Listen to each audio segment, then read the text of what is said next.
জীবনে আর যাই করো মূর্খের সাথে কখনো তর্ক করতে যেও না। আর মাছের তেলে মাছ ভাজা এ তো বাঙালিদের অভ্যাস। আসসালামু আলাইকুম এভরিওয়ান, কেমন আছেন সবাই? হাবিবা সিম্পল লাইফস্টাইল পেজে সবাইকে স্বাগতম। যারা যারা ভিডিওটা ক্লিক করেছেন অবশ্যই পুরো ভিডিওটা দেখে তারপরে কমেন্ট করবেন। তো আজকে রান্না করতে করতে কিছু কিছু কথা বলবো। সেটা হচ্ছে ফার্স্টে দেখলেন আমি কিছু মাছ ভেজে নিয়েছি, ওটাকে রান্না করব। আর এদিকে হচ্ছে আমি একটা ভাজি করব। ভাজিটা সবসময় যেমন করি তার থেকে একটু অন্যরকম করব। ভিডিওটা দেখতে থাকুন। তো যেটা বলছিলাম, মূর্খের সাথে কখনোই তর্ক করা উচিত না, কারণ আপনি মূর্খকে যতই বোঝান না কেন সে তো কখনো বুঝবেই না, বরং উল্টো আপনাকে বোকা বানিয়ে ছাড়িয়ে দেবে। যাই হোক, তো এখানে হচ্ছে আমি একটু শুকনা মরিচের ফোড়ন দিয়ে নিলাম তেলে।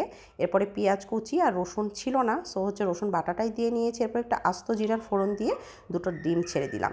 সাধারণত বাঁধাকপি হচ্ছে ভাজা হয় চিংড়ি মাছ দিয়ে, তা সবসময় তো আসলে একরকম খাবার ভালো লাগে না। শীতের খাবারের ভ্যারাইটিসের মধ্যে হচ্ছে মানে সবজির ভ্যারাইটিসের মধ্যে হচ্ছে বাঁধাকপি, ফুলকপি, সিম, শালগম এগুলো তো সবসময়ের জন্য খাওয়া হচ্ছে। তো একটু অন্যরকম করে রান্না করলে কিন্তু খুব মজা হয়। আর ভাজিটা কিন্তু আসলেই খুব মজা হয়েছিল। তো এখানে হচ্ছে আমি খুব সুন্দর করে ডিমটাকে একদম স্ক্র্যাম্বল করে নিচ্ছি। সুন্দর করে স্ক্র্যাম্বল করে এরপর হচ্ছে ভাজিটাকে করব। তো এদিকে আমি একটু হলুদের গুঁড়ো দিয়ে দিচ্ছি। আর আপনারা যদি চান এখানে মরিচের গুঁড়ো, কাঁচামরিচ যেটা ইচ্ছা সেটা দিতে পারেন। তো মূর্খের সাথে তর্ক জড়ানোর কথা যেটা বলছিলাম, যে সব সময় না সবাইকে জ্ঞান দিতে হয় না, বা জানলেও বলতে হয় না। অনেক সময় চুপ থাকাটাই শ্রেয়। যে যে জিনিসটা বুঝবে না তাকে আপনি যতই বুঝান না কেন, পরে হচ্ছে কিন্তু আপনিই বোকা হয়ে আসবেন। আমরা মাঝে মাঝে এরকম সিচুয়েশনে পড়ি যে নিজেরাই ভুলে যাই যে আসলে কী বুঝাতে এসেছি। আমার মতো এরকম কার কার হয়েছে এটা অবশ্যই জানাবেন। তো আর যেটা বলছিলাম, মাছের তেলে মাছ ভাজা হচ্ছে বাঙালির একটা অভ্যাস। এটা বললাম এর জন্য যে আমরা না যার কাছ থেকে নেই বেশি বা যার কাছ থেকে ভোগ করি বেশি, তার নামে দুর্নাম করি বেশি।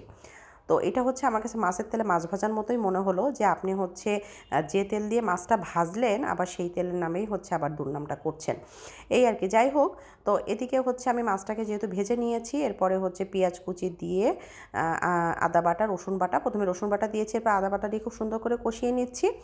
আর আমি হচ্ছে করি কি, যখন কোনো কিছু একটু আমি স্পেশালভাবে করতে চাই, মানে একটু অন্যরকমভাবে করতে চাই, আমি ওখানে একটু বাদাম বাটা অ্যাড করে দিই। বাদাম বাটা অ্যাড করে দিলে না তরকারির ফ্লেভারটা একদমই চেঞ্জ হয়ে যায়। আপনারা ট্রাই করে দেখতে পারেন।